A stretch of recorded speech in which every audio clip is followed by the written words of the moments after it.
네, 어제 이재명 더불어민주당 대표가 국회에서 교섭단체 연설했는데요. 도와 모든 언론이 앞다투어서 대표 연설문에 대한 해설 기사를 쏟아내고 있습니다. 관련해서 이재명 대표하고 가장 가까운 분으로 알려져 있기도 합니다.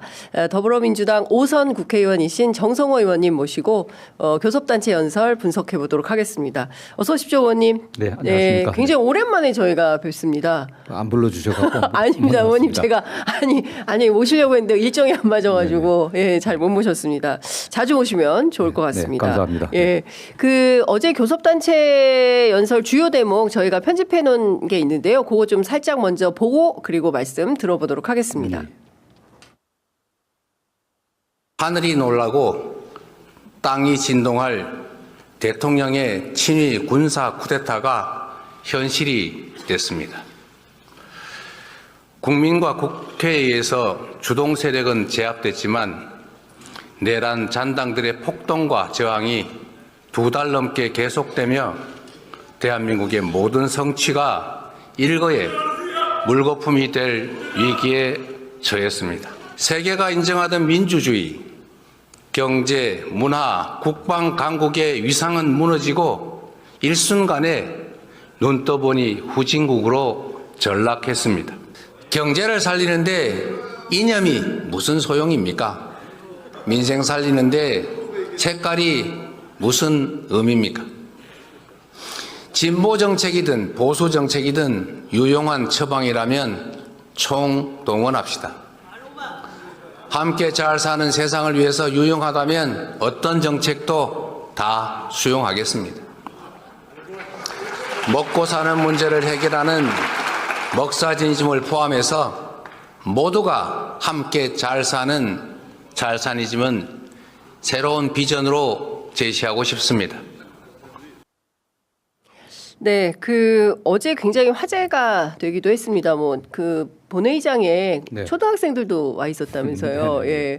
그런데 한편에서는 박수가, 한편에서는 또 야유와 반대가 막 터져 나오는데 어제 본회의장 분위기는 좀 어땠습니까? 뭐 평상시와 크게 다를 바는 없었는데요. 비슷했군요. 저는 그 우선까지 하면서 느꼈던 게 최소한 국회의원으로서 기본은 해야 되는 게 아닌가. 최소한의 품격이 필요한데 본회의장을 통해서 국민들이 국회를 보지 않습니까? 그렇습니다. 일반적으로는요. 그런데 거기 방청객들도 있고요. 그런데 어쨌든 자기하고 생각이 다르다고 하더라도 동료 의원들 그리고 제1야당의 당대표가 당의 입장들 또 국정 운영의 방향들에 대한 야당의 의견을 제시한 그런 자리에서 조금 마음에 안 든다고 야유를 놓고 뭐 과음을 치르고 하는 이런 모습은 진짜 없어졌으면 좋겠습니다. 물론 민주당도 그런 면에서는 뭐 여당이나 또는 뭐 대통령과 연설할 때 그런 건 없어져야겠죠. 좀 국민들이 좀 부끄럽습니다.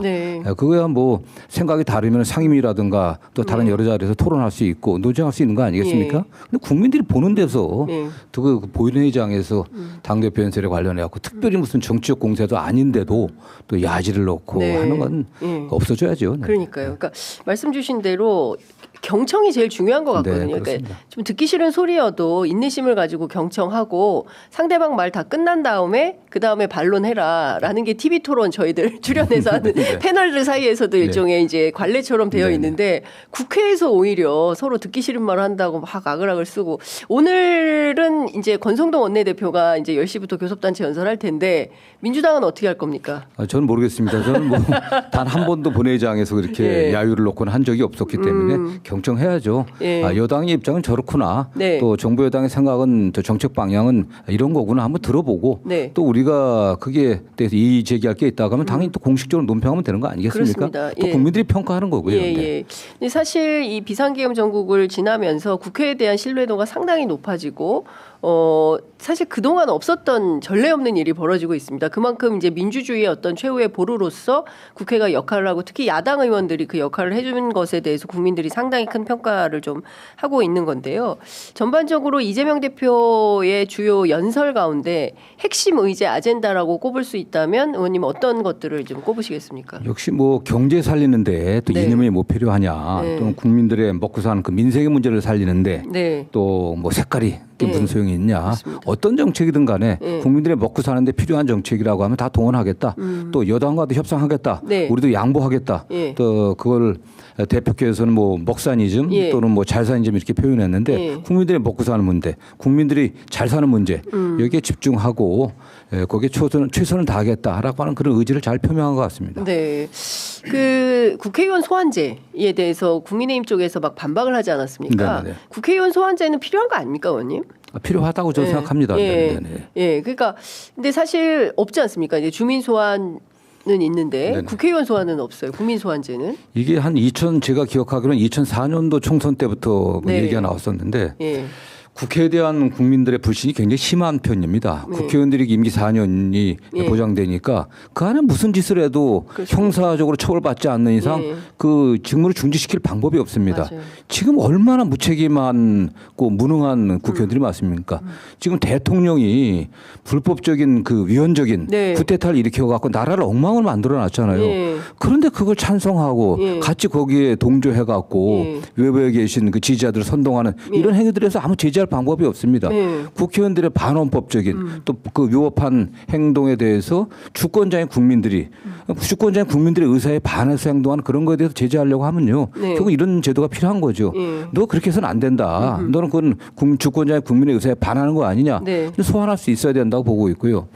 그동안 이게 여러 차례 국회의원 총선이나 대선 때 제기됐지만은 한 번도 실행이 못 됐습니다. 네. 이번에 다수당인 제1야당의 당대표가 제시를 했으니까 네. 여당에서도 예. 또 긍정적으로 검토해 갖고 예. 좀 했으면 좋겠습니다. 이게 됐을 때 최상목 대행이 또 거부권 행사하는 거 아닙니까? 아니면 정권 교체 이후에 가능한 겁니까? 지금 뭐 이게 문제는 네. 이 국회의원 소환제가 예. 국민 소환제가 헌법 개정 사항이냐 예. 아니면 그 법률 그 제정으로 가능한 거냐에 대한 다툼이 좀 있지만은 네. 저는 한번 뭐 국회에서 입법을 한번 그 해보고 네. 필요성이 있다고 좀 보고 있습니다. 네. 네.